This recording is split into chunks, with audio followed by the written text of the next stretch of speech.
There's a prevailing attitude that art doesn't matter in the real world. But the study of art can enhance our perception and our ability to translate to others what we see.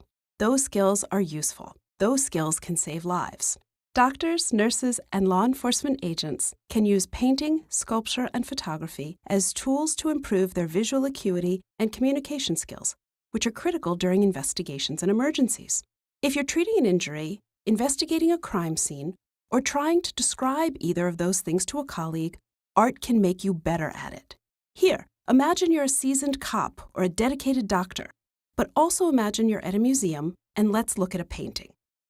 René Magritte's Time Transfixed of 1938 depicts a mysterious and complex interior that invites analysis not unlike that required of a patient's symptoms or the scene of a crime. A miniature train, whose origin and destination are unknown, is emerging from a fireplace, and the smoke from the locomotive appears to flow up the chimney as if from the fire that is conspicuously absent below. The eeriness of the scene is echoed in the empty living room, enhanced by wood-grain floors and decorative wall moldings to the right of the fireplace. Perched atop the mantelpiece are 2 candlesticks and a clock. Behind these objects is a large mirror that reveals an empty interior and only a partial reflection of the objects before it. The juxtaposition of the objects surrounding the moving train raises numerous questions for which there seem to be no apparent answers. Did I summarize the painting accurately or leave any details out? It's no big deal if you see something else in a painting. But what if we're both seasoned cops? I call you for backup, you show up, only to realize the 2 bank-robbing ninjas I'd mentioned were actually 6 bank-robbing ninjas with lasers. Close study of art can train viewers to study thoroughly, analyze the elements observed, articulate them succinctly, and formulate questions to address the seeming inconsistencies. Scrutinizing the details of an unfamiliar scene, in this case the work of art, and accurately conveying any observable contradictions is a critically important skill for both people who look at X-rays and those who interrogate suspects.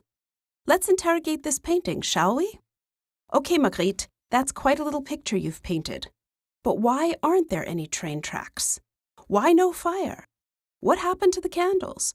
Why doesn't the fireplace have a little tunnel for the train? It just comes straight through the wall.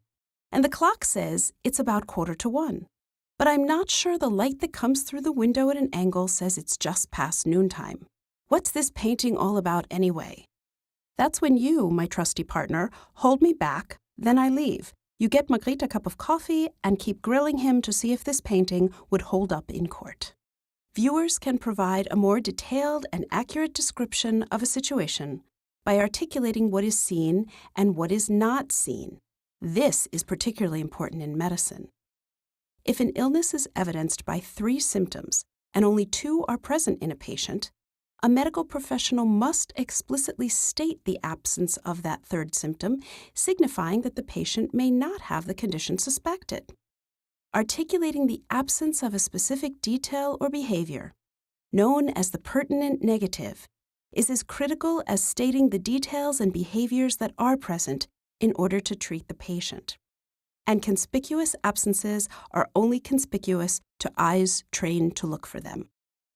Art teaches professionals across a wide spectrum of fields not only how to ask more effective questions about what cannot be readily answered, but also, and more importantly, how to analyze complex real-world situations from a new and different perspective, ultimately solving difficult problems. Intense attention to detail, the ability to take a step back and look differently. We want first responders to have the analytical skills of master art historians at least. Art trains us to investigate, and that's a real-world skill if there ever was one.